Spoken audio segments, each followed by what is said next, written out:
5 seconds. Start.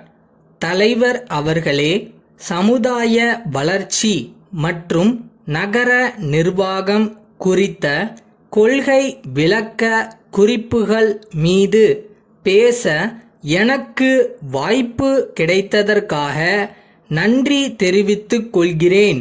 இந்த துறையில் நடைபெறுகிற வேலைகளை பார்த்து நான் மிக்க மகிழ்ச்சியடைகிறேன்.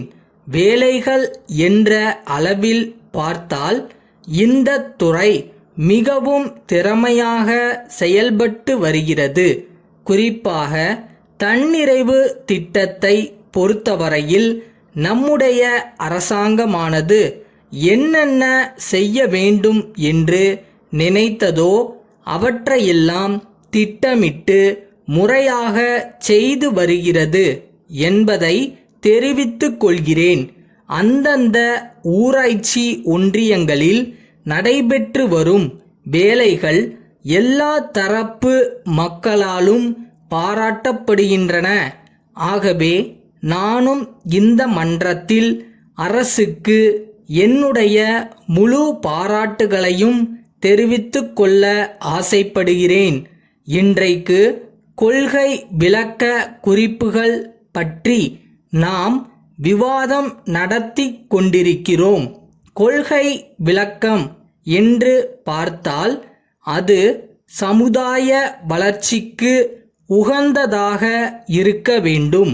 அதற்காக பல திட்டங்கள் தீட்டியாக வேண்டும். ஆனால் உள்ளபடியே சொல்ல வேண்டுமானால் எந்த அளவுக்கு வளர்ச்சியடைய வேண்டுமோ அந்த அளவுக்கு வேலைகள் நடைபெறவில்லை என்பதை தெரிவித்துக் கொள்கிறேன். அடுத்து, இந்தியா சுதந்திரம் அடைந்து ஜனநாயகத்தை நாம் கொண்டு வந்தபோது எல்லாவற்றையும் மக்களே செய்து கொள்வார்கள் என்று கனவு கண்டோம். பரவல் முறையில் ஆட்சி நடைபெறும் என்று நம்பினோம். கிராமங்களில் இருப்பவர்கள் கூட ஜனநாயகத்தில் பங்கெடுத்துக் கொள்வார்கள் என எதிர்பார்த்தோம்.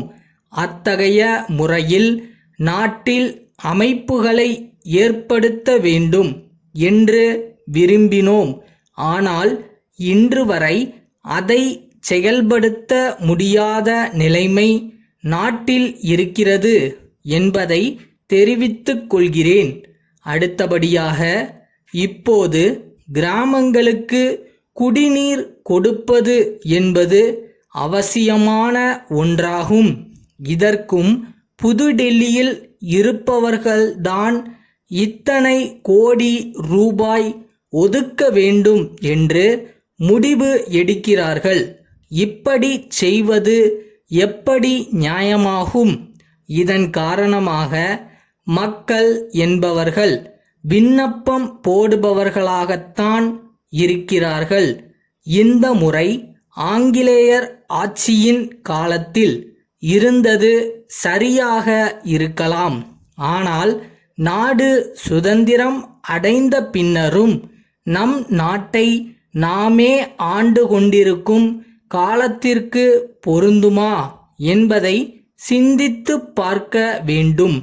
மகாத்மா காந்தியடிகள் விரும்பிய கிராம ராஜ்யத்தை படைக்க வேண்டுமானால் அதிகாரங்கள் பரவலாக்கப்பட வேண்டும். நாட்டு பாதுகாப்பு, அயல் நாட்டுறவு, வெளிநாட்டு வர்த்தகம் போன்ற முக்கியமானவற்றை மத்தியில் வைத்துக்கொண்டு பிற அதிகாரங்களை மாநிலங்களுக்கு பிரித்து கொடுத்தால் மத்திய மாநில உறவு செழிக்கும். அதிகாரங்கள் பரவலாக்கப்பட்டால் மத்திய அரசு பலவீனம் அடைந்துவிடும் என்று சொல்லும் வரட்டுவாதம் ஏற்பதற்கு இல்லை. அதிகாரங்களை பரவலாக்கும் போது எல்லோரும் பொறுப்பை உணர்ந்து ஒவ்வொருவரும் ஒற்றுமையுணர்ச்சியோடு பணியாற்றி பொறுப்பை பகிர்ந்து கொள்வதில் முழு கவனம் செலுத்த வேண்டும் என்று கேட்டுக்கொள்கிறேன். சென்னை கோவிந்தப்பன் தெருவில் இருக்கும் ராமநாதன் வணிக நிறுவனத்தின் மேலாளர். தலைச்சேரியில் உள்ள மிளகு வியாபாரம் செய்யும் திருபாளர்கள் முகமது உசைன் கூட்டமைப்புக்கு அனுப்பும் கடிதம். அன்புடையீர், வணக்கம். கடந்த மாதம் தாங்கள் ரயில் மூலம் எங்களுக்கு அனுப்பிய 50 மிளகு மூட்டைகள் மிக தாமதமாக வந்தன. மூட்டைகளை பிரித்து பார்த்ததில் மேற்படி சரக்கு புதியதாகவும் ஈரமானதாகவும் எடை குறைவானதாகவும் இருக்கின்றது என்பதை மிகவும் வருத்தத்துடன் தெரிவித்துக் கொள்ளுகிறோம். நாங்கள் அனுப்பிய ஆர்டரில் சரக்கு நல்ல காய்ச்சல் உள்ளதாகவும் பழைய சரக்காகவும் இருக்க வேண்டும் என்பதை பல தடவை கடிதம் வாயிலாகவும் தொலைபேசி வாயிலாகவும் வற்புறுத்தியிருந்தோம். மேலும் ஏற்கனவே முதலில் ஒப்புக்கொண்டுள்ளபடி விலையை குறைக்காமல் 20% அதிகரித்து குறிப்பிட்டுள்ளீர்கள். நாங்கள் கேட்டுள்ளபடி தாங்கள் அனுப்பிய சரக்கு இல்லாததால் ரயில்வே ரசீதை பெற்றுக்கொள்வதற்காக வங்கியில் கட்டியிருக்கிற தொகையையும் இது சம்பந்தமாக போக்குவரத்து முதலிய எல்லா செலவுகளையும் தங்கள் கணக்கில் எழுதியிருக்கிறோம். உடனடியாக தகுந்த பதில் எழுத கோருகிறோம். தங்கள் நம்பிக்கையுள்ள